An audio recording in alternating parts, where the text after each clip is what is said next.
Well, just because Missouri Wrestling didn't bring home an NCAA title, that doesn't take away from the special season the Tigers had. Here's a recap of the weekend in St. Louis and a look ahead to next season. The chants rang throughout the Scott Trade Center. Missouri Wrestling entered the national championships as the top team in the country. There was the achievement. Drake Hottishell for the Missouri Tigers wins the championship. There was the heartbreak. Tomasello takes the lead. There was the comeback. That will do it. So getting 5th place, the University of Missouri Tiger, Jaden Cox. An up and down weekend finished with the Tigers placing 4th. One positive for Brian Smith, though, is that his 2015 champion is a product of the Show Me State. When I got to Missouri, we had no national champs. I was told that, and people used to recruit against me and say that we couldn't do these things, and that's number 6. I got 6 of them now, so it's pretty nice. The one black eye of the tournament was Johnny Eblin headbutting his opponent, costing the Tigers 14 points. We wish he would have controlled himself a little bit better, but hey, you know, sometimes that stuff happens. It's part of life. You can't predict everything. Things are going to happen. It's all about how you bounce back. To get a national championship next year, the Tigers will have to bounce back.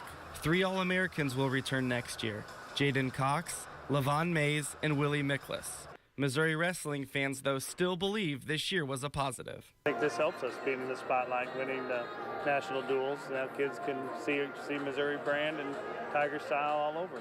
I look for him to be here in 2017, only a little stronger and better. The championships returned to St. Louis in 2017, but the Tigers will focus on next year's destination, Madison Square Garden. Greg Dailey, KOMU8 Sports, St. Louis.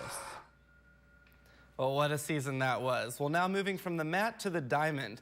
Coming off its 4th walk-off win of the season, the Mizzou baseball team looked to sweep one of the top teams in the country yesterday.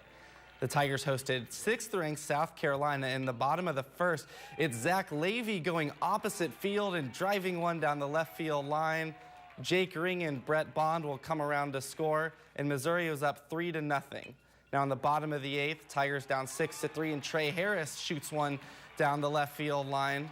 Josh Lester and Ryan Howard come around to score, and Missouri down just 1, 6-5. But in the bottom of the 9th, John Miles throws a wild pitch. The Gamecocks get a key insurance run.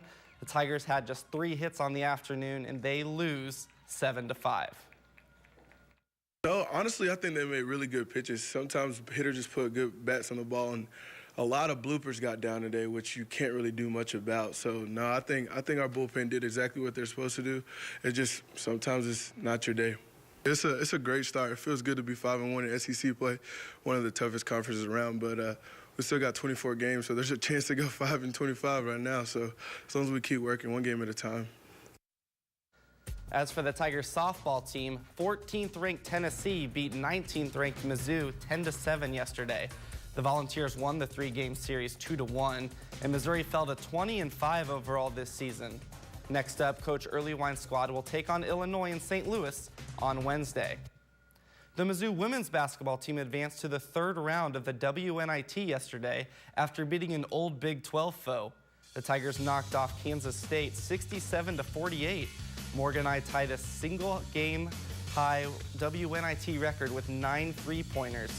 I finished with 27 points, all off those threes. Meanwhile, Jordan Frericks grabbed 18 rebounds.